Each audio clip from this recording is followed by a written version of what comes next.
Well, okay, I guess there are many people who deserve to be talked about, but the one who deserves it most, I guess, is a man called Nelson Mandela. I'm sure you know who he is. He's very famous around the world because he used to be the president of South Africa. Now I admire him not because he was the president, but because he fought throughout his whole life.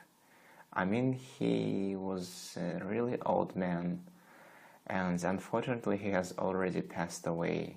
And he fought throughout his whole life for something he believed in. He really stuck to his guns.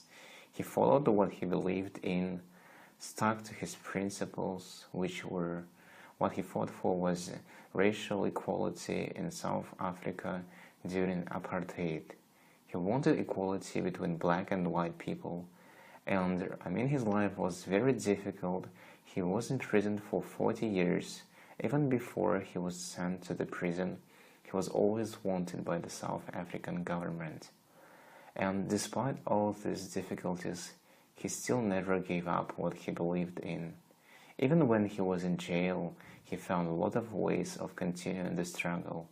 Whether it was through other prisoners, he also passed communications and kept the movement going through some other prison wardens that sympathized with him and his cause.